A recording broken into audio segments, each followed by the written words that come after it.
Okay, guys, I'm gonna be real here. There's gonna be absolutely no TNA review tonight with the NG minute. It's not gonna be any NG minute at all. It's just gonna be a Smackdown review because I have not had a chance to see TNA. It's gonna take far too long to do it. I'm actually watching Smackdown right now, and I am gonna do a review on it. And before I actually get started on this review, and as you can hear, yeah, I've done a lot of shouting, mostly because this storyline is getting on my freaking nerves. And I find four things wrong with it. And I really want to make this a discussion. So after I'm done with this, leave a comment in the comment section below about it, because I really want to hear how you guys feel about this whole thing.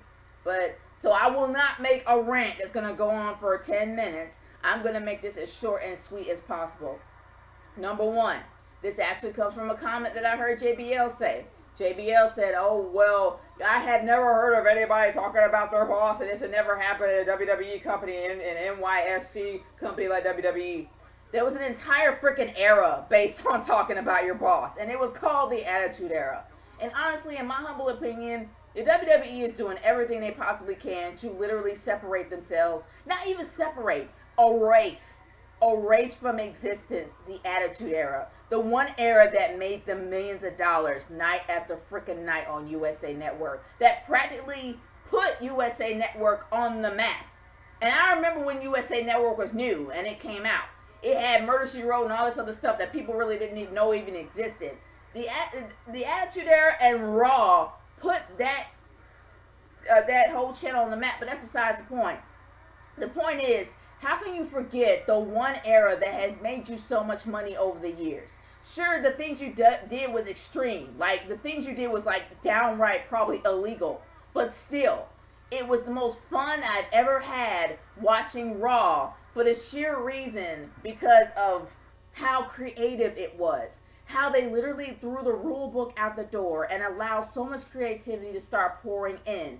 They didn't have not only faces and heels like they do now. They had faces. They had frustrated faces. They had heels. They had monster heels. They had psychotic heels.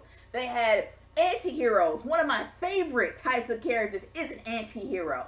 And then you had your downright sadistic villains. You had gimmicks, gimmick characters. You had so many characters you could choose from. And they all ran the show. You didn't depend on one guy like John Cena or Randy Orton.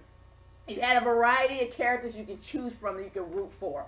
That's what I love the Attitude Era for, and I feel like they're doing everything in their power to separate themselves from it. Number two, the entire storyline is literally making the Money in the Bank briefcase look weaker than it already is. Honestly, with them choosing Randy Orton to be the champion after Triple H did what he did, it makes the whole Money in the Bank briefcase look ridiculous, look weak, and pointless to even have. The whole point of the Money in the Bank briefcase was to give the mid-carders something to hold for, was to give the mid-carders a chance to be a part of the main event, to give them that opportunity to be champion. That was the whole purpose of the Money in the Bank briefcase. But now it's going to be even more worthless by having Triple H, a COO, involved in Randy Orton being picked. Which is like just flat out wrong. Number three, this is probably done in probably one of the most worst financial seasons of the U.S. Like, for those that aren't in this country, you probably know, you probably don't know, whatever. The thing is that we are in a recession, and a huge percentage of those that actually do light wrestling are blue collar. I would not be surprised if a certain percentage are blue collar that has been laid off. But either or, who wants to literally spend 6 months watching a corporate faction take over their entire show and literally dominate, demasculate, and completely annihilate their favorite wrestler every single night? I don't think anyone wants to see that. And to be honest with you, I really don't think it did anything for them in the ratings. And if I'm wrong, correct me, please. I don't care if I'm wrong or not. But I really do feel that this faction does nothing at all for this company. And number four, when it comes to a faction, and I know that there was a corporate faction in the Attitude Era, I know, the corporate ministry, I know, okay? But what I mean is that even when there was a corporate ministry, even when there was like a corporate faction in the Attitude Era, there was at least maybe one or two characters that gave you that ray of hope, that gave you a reason to watch because you were rooting for them You were rooting for them to actually dominate and destroy that faction. There was always that ray of hope. But do you really see a ray of hope in the factions at all right now? And with this whole corporate takeover, Daniel Bryan is supposed to be the ray of hope that's supposed to take down the corporate faction, and people are supposed to cheer for him and yay. But he got beat down. You see people not even afraid to speak out. Shoot, I just watched the beginning of this whole show, and 3 of the most outspoken characters of the whole show could not even say a word without Triple H coming out and dominating again. There is no hope in sight for this storyline. There's always at least one. You want your audience to find somebody to root for. That's the whole purpose of a faction. The faction is to find that one person or group of individuals that can fight against the grain, that can fight against the man and take him down. That's the whole point. It's like the whole purpose of having a heel is to make the face look good. The whole purpose of the faction is to make a couple of individuals look better. That's the whole purpose of it. But there's not one ray of hope in sight. And this is going to be going on for 6 more months. But honestly, guys, I know I spent far too long on this. So this review is going to definitely be short because I really don't care much about it. But let's get started on this review.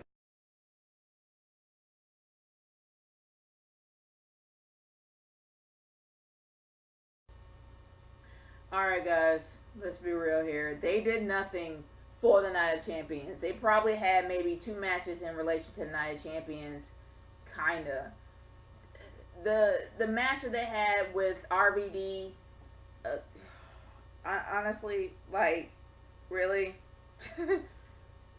It's such a mediocre build for the Night of Champions to where I could literally care less about the Smackdown. It's sad. I really do feel that it's sad. They focus so much on this corporate takeover that they're taking away from what the reason why you have these shows and the build is the Night of Champions. You want to build up to the Night of Champions. You have barely any build for the Divas Champion. You don't even have an opponent for the IC belt. You don't have an opponent for the US belt. You have somewhat of a mediocre feud going on for the U.S. title, for the World Heavyweight title, and then you got Randy and his old bleh. But the thing is, they focus so much on the corporate takeover to where they really did take away from the Night of Champions and actually building up a decent feud with all the belts, or at least have a reason why these people are going after the belt. Why do I have a gut feeling that they're going to throw everything together at the last minute and then they're going to expect us to deal with it? Tongue-tied today. But as you can hear, yeah, my rant actually went on for too long, and maybe I am being a little bit harsh. Maybe it's just because of the fact that I am sick to death of these corporate factions because they last for so freaking long. But maybe I just need to be a little patient, and maybe this will get better. I'm at least hoping that it will. But honestly, I'm really tired of them making the Big Show cry. I'm sick to death of them making the Big Show cry. He's a giant. I'm tired of them humiliating him. Stop it already. And also, guys,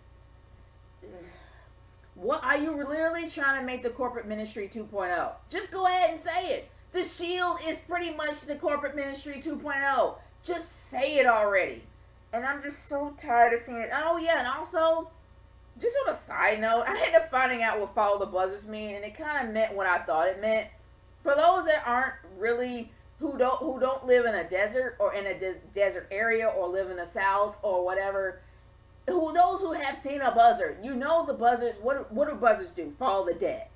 So, follow the bodies. Buzzards are known to eat decayed flesh. They're known to eat decayed bodies. So when you think of a buzzard, you think of death. When you think of death, you think of a dead body.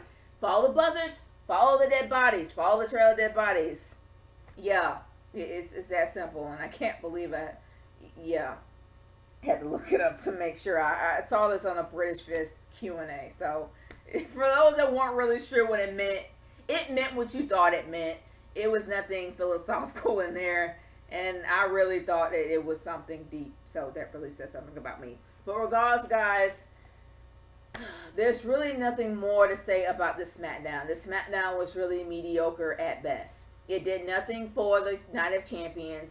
Honestly, the whole feud between Paul Heyman, or between supposedly Curtis Axel, actually it's between Paul Heyman and CM Punk, and Paul Heyman and CM Punk feud is definitely taking away from Curtis Axel, and at least doing something for the IC champion. He's still a forgettable character. He still is. That has not changed. He's literally doing nothing with the IC belt. He's making the IC belt mediocre and stale at best. But honestly, guys, there really wasn't much for SmackDown. But I would love to hear your opinions of the show and how you feel like it should have went, or how, if you think that it should have went well or whatever. Leave a comment in the comment section below, or send a video response. And also for the discussion that was actually talked previously, I practically talked my head off about my rant over this thing. But honestly, guys, this is how I feel about it. But still, leave a comment over either that discussion or both or whatever. I want to hear how you guys feel about the show, as well as the 4 points that I made previously before the review started. This is Nation Girl 30 signing off. Peace out. Later.